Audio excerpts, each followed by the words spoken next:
श्री गंगा मैया की जय। देखिए, आज हम शोरा शुकर क्षेत्र में खड़े हैं और यहाँ पर आदरणीय शिव किशोर जी त्रिगुणायत साहब अभिभाषक हैं आप, और यहाँ के तीर्थ क्षेत्र के पुरोहित भी हैं। तो आप यहाँ शोरा शुकर क्षेत्र के महत्व को बताएंगे। सुना ऐसा गया है कि शायद जो कृष्ण वाराह ने भी यहाँ स्नान किया था तो वो श्वेत कलर के हो गए थे, सफ़ेद हो गए थे। तो इन सब के महत्व को आपको बताएंगे और विस्तार से बताएंगे, ताकि और आपका परिचय सहित बताएंगे ताकि आप भी लाभ प्राप्त कर सकें। यहाँ आप जो जिस स्थान पर खड़े हुए हैं, इस स्थान का नाम शुकर सोरो है और ये हरपति गंगा जी के तट पर हम खड़े हुए हैं। यहाँ सृष्टि के प्रथम चरण में भगवान वराह ने हिरण्याक्ष का वध करने के उपरांत पृथ्वी का पुनर्स्थापन किया था, क्योंकि पूर्व में हिरण्याक्ष पृथ्वी का हरण करके रसातल में ले गया था। तो उसका यही शुकर सोरो जी में भगवान वराह ने पृथ्वी का पुनर्स्थापन किया था। वराह पुराण में उन्होंने लिखा है, पृथ्वी से भगवान वराह का संवाद है कि यत्र भागीरथी गंगा मम शौकरव स्थिता तत्र संस्थाम च मे देवी हृदयतास रसातलात्। हे देवी, जहाँ मेरा शुकर क्षेत्र है वहीं पर मैंने तुझे रसातल से निकाल करके पुनर्स्थापित किया था, और सृष्टि का संचालन भी यही हुआ है। प्रथम कर्म यहाँ इस कुंड में स्वयं भगवान वराह का हुआ था। गीता का आविर्भाव लोग बहुत कम रूप से जानते हैं कि कृष्ण ने कुरुक्षेत्र में द्वापर के समय में किया था, लेकिन नहीं।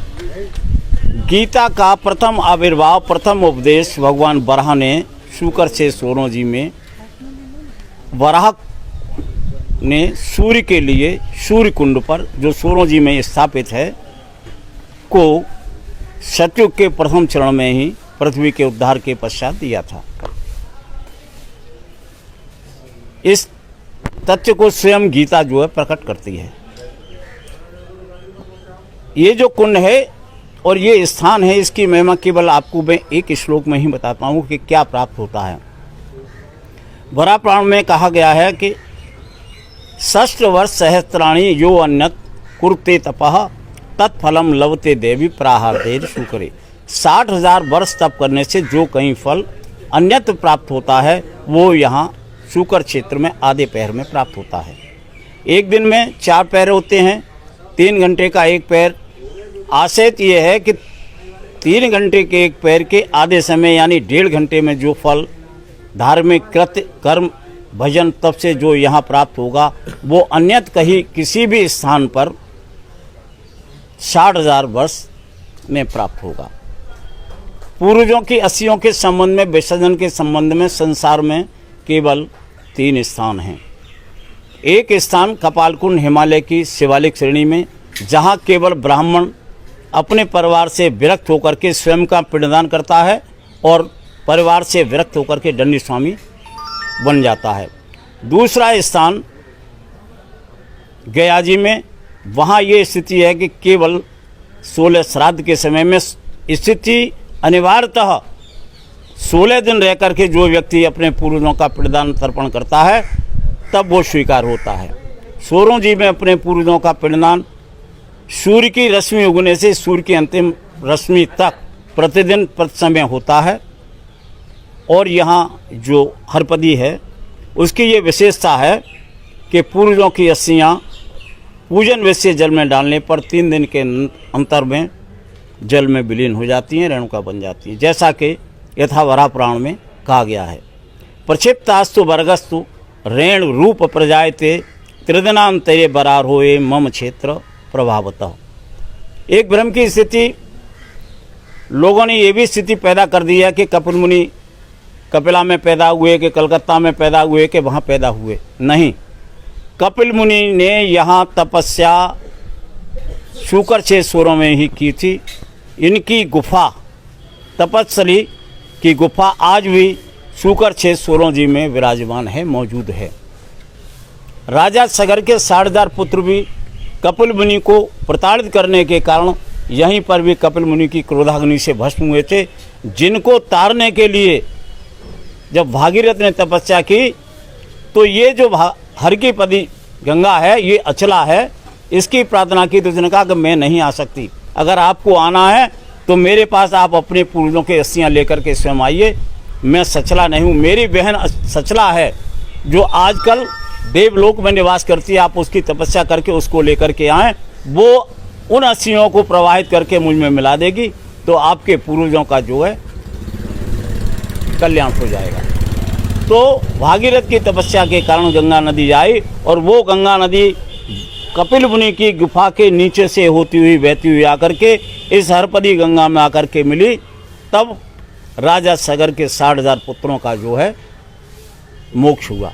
तो ये वही शुक्रक्षेत्र सोरों जी है जो कलयुग में सतयुग का तीर्थ होने का कर स्वयं का तीर्थ होने का किसी के बिना निर्मित किए हुए स्वयं तीर्थ होने के कारण चमक को प्राप्त नहीं है, क्योंकि तीर्थों की श्रेणियों में जिन तीर्थों का निर्माण स्वतः हुआ, कलयुग में उन तीर्थों में चमक नहीं मिलेगी आपको।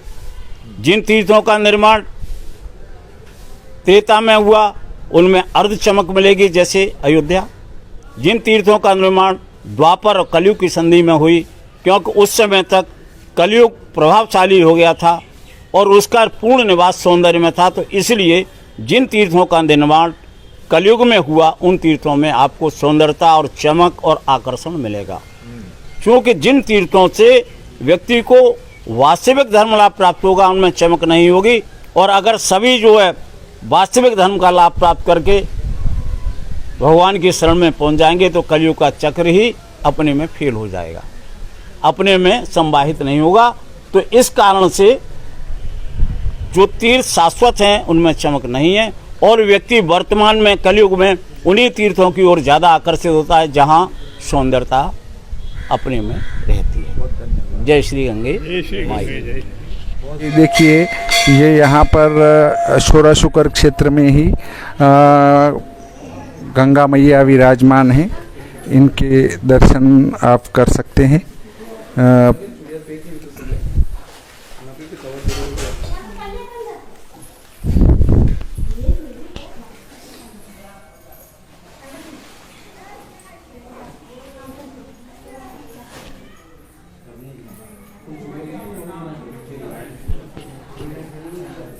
फिर इसके बाद अगला है वाराह मंदिर है यहाँ पे।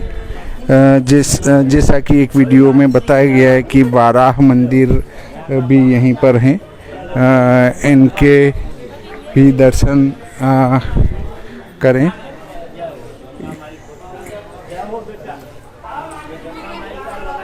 यहाँ वाराह मंदिर से पहले ये शिव पंचायतन है, इस मंदिर के अंदर विराजमान है, तो आप शिव पंचायतन के दर्शन करें। और शिव पंचायतन के बाद वाराह मंदिर आता है अपना। वाराह मंदिर में भी दर्शन करवाता हूँ मैं आपको। यहाँ पर कृष्ण वाराह और श्वेत वाराह दोनों हैं। हाँ, सबसे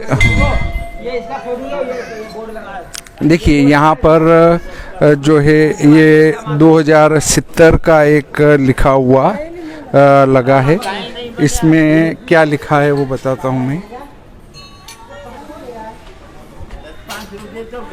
गंगा जी मंदिर की सीढ़ियों का निर्माण श्रीमती ओम श्री देवी धर्मपत्नी स्वर्गीय श्री जगदीश प्रसाद दुबे निवासी चक्रतीर्थ दुबे गली सोरो ने करवाया 2070 में। ये गंगा देवी का मंदिर है। और इसके बाद अगला जो मंदिर है वो भगवान वाराह जी का है।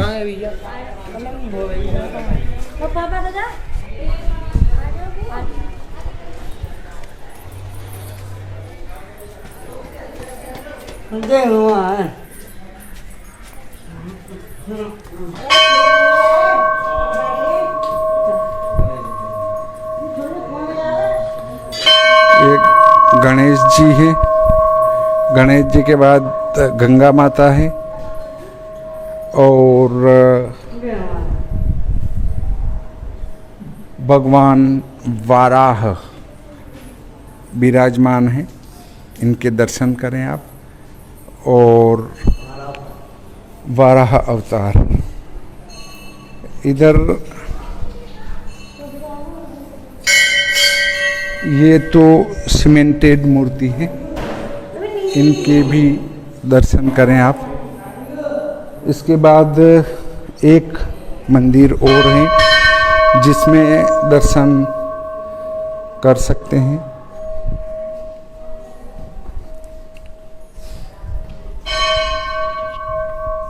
यहाँ पर गंगा माता, ये भगवान राम और सीता हैं, सीताराम जी हैं।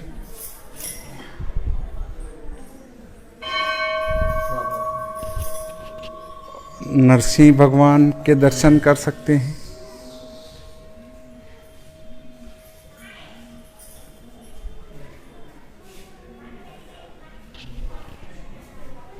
इधर जो विराजमान है वो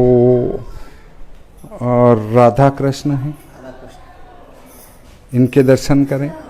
बस शोरो शुकर क्षेत्र में ये ही मुख्य दर्शन है। इसके अलावा यहाँ पर जो घाट का महत्व है वो आप देख सकते हैं कि घाट कैसा है, किस प्रकार का है। यहाँ तर्पण पिंडदान वगैरह होते हैं। ये घाट आपको दिखाता हूँ मैं।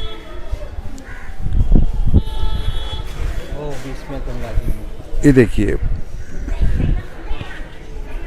वो उधर एक गंगा मैया बिठा रखे हैं बीच में, इस कुंड के बीच में। और ये कुंड है जिसमें तर्पणादि कार्य किए जाते हैं।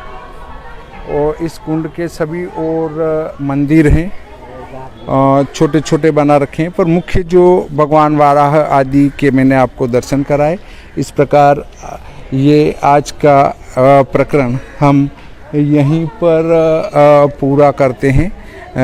ये मुख्य दर्शनीय स्थल यहीं पर विद्यमान है। श्री गंगा मैया की जय।